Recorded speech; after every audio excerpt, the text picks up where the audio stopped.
Et encore une autre s'est rajoutée hier, l'autre médaille.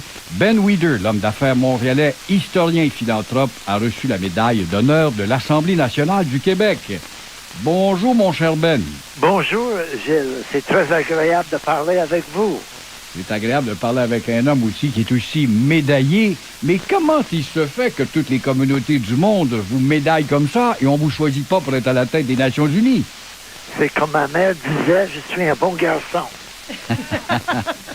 Et pourquoi la médaille de l'Assemblée nationale du Québec alors que vous venez de recevoir l'ordre, vous avez été fait chevalier de l'Ordre du Québec il n'y a pas longtemps. Alors, est-ce qu'il n'y a pas un chevauchement là? Non, c'était très intéressant. C'est parce que l'Assemblée nationale du Québec ont célébré récemment le 200 ans oui, de la Code parlementarisme civile oui. De Napoléon. Et en même temps, ils ont célébré le 10e anniversaire du Code civil du Québec. Alors, en faisant un display, on m'a demandé si je pouvais prêter plusieurs de mes objets pour rendre l'exposition plus intéressante. Parce que vous avez, il faut le dire à l'auditoire qui ne le saurait pas, vous avez la plus grosse collection napoléonienne en dehors de la France. Hein? Vous avez une de ses bottes qu'il a portées à la bataille d'Italie. Vous avez son chapeau de la campagne de Russie. Vous avez sa jaquette de mort. Vous avez des cheveux. Vous avez des lettres de Pauline Bonaparte, n'est-ce pas, entre autres? Oui. Ces choses-là sont très personnelles de Napoléon et ça m'est très cher. Je les ai jamais prêtées à personne, sauf quand j'ai reçu un appel de l'Assemblée nationale. J'ai dit, comment je peux refuser mon gouvernement à Québec? Alors, j'ai dit oui. J'ai été pour leur prêter plusieurs objets, y inclut le chapeau que Napoléon a porté en Russie en 1812. Vous êtes allé à Borodino, qu'on appelle la bataille de Moscova, il y a quelques années. Vous avez fait un discours devant des milliers de personnes. Oui. Les Russes voient Napoléon comme un envahisseur qui a porté atteinte aux Russes, etc. Il faudrait comprendre que le tsar de Russie a désobéi aussi à un pacte d'amitié qu'il avait signé avec lui. Et vous avez conquis la foule. Comment avez-vous pu faire ça? Vous étiez à contre-courant. C'est parce que les Russes connaissent Napoléon par les écrits de Tolstoï. C'est tout. Puis, lui, il écrit toujours des choses négatives, subjectives, et c'était rempli de calomnies. Et moi, quand j'ai parlé à les Russes, il y avait presque 100 000 Russes qui étaient présents. Et j'ai expliqué à ces personnes que sur cette champ de bataille entre Napoléon et les Russes, c'était pas une bataille entre les deux peuples. C'était une bataille entre le roi réactionnaire de la Russie contre l'empereur libéral de la France. Et j'ai expliqué qu'est-ce que Napoléon voulait. Il voulait avoir la liberté, fraternité et égalité. Pas d'autre chose. Mais il voulait casser le roi réactionnaire de la Russie, il n'y avait pas les mêmes idées. Il voulait casser le monopole économique de l'Angleterre. Oui.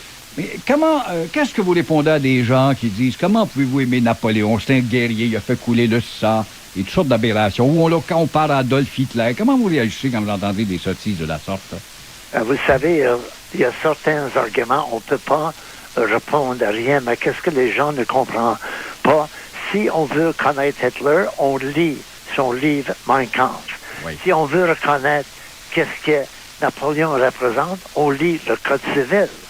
Puis une autre chose très importante, on voit la différence tout de suite.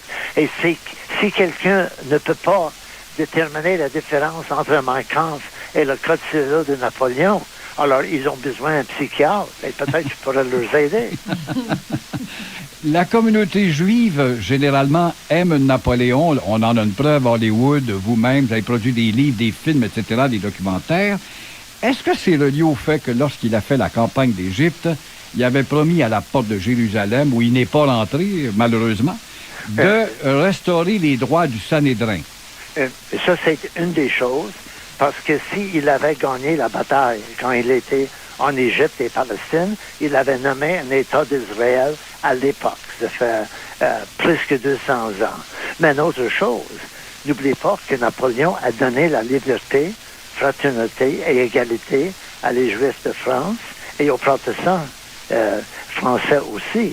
Oui. C'est pour ça que les Juifs ne peuvent jamais oublier Napoléon. C'est pour ça qu'il était toujours dans les prières, dans tous les synagogues en France. Mais les gens de la communauté haïtienne vont vous dire, oui, mais il a restauré l'esclavagisme.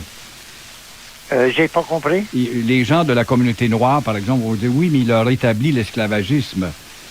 Oui, ça c'est une erreur que Napoléon lui-même a admis qu'il a fait. Ben, c'est quelque chose qu'il a regretté. C'était un ordre qu'il a donné. Il a beaucoup regretté parce que Napoléon était un homme vraiment libéral. Pour lui, les Noirs ou les Blancs ou les Juifs ou les catholiques, c'était la même chose. Il a voulu que tous les gens soient égaux, qui peuvent avoir le plaisir de bénéficier de la liberté, fraternité, égalité. Qu'est-ce qui a Ça, fait... c'est les choses clés qui a créé la haine entre le roi réactionnaire et Napoléon.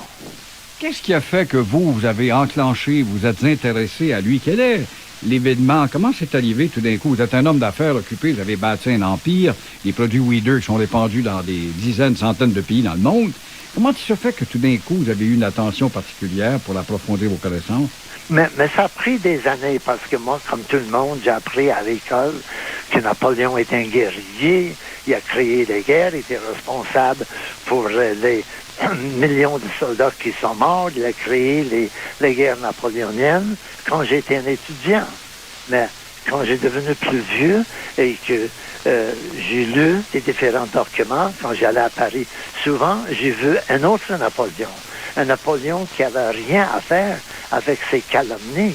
On parle aujourd'hui des guerres napoléoniennes. Oui. Le monde serait étonné quand je leur dirais maintenant, de nouveau, qu'il n'avait jamais eu des guerres napoléoniennes. Il n'a jamais déclaré la guerre. Les guerres de guerre. l'époque, c'était créé par l'Angleterre pour gagner, comprenez, le commerce.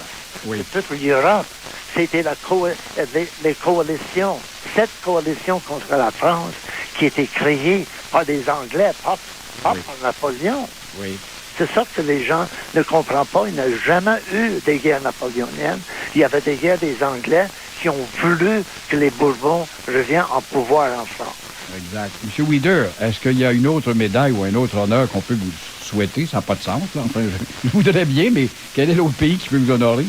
Oui, le grand honneur que j'adore le plus est d'être votre ami, parce que vous êtes un homme que je respecte énormément. Et ça vient de mon cœur, pas de ma bouche. Et ça retourne de mon cœur, et c'est réciproque, Ben Weider. Et encore une fois, félicitations pour ce dernier hommage hier qui vous a été attribué par l'Assemblée nationale du Québec. Merci beaucoup. Bonne chance et à bientôt. Merci. Alors, c'est l'homme d'affaires Ben Weider, napoléonien et fort connaisseur, mesdames et messieurs,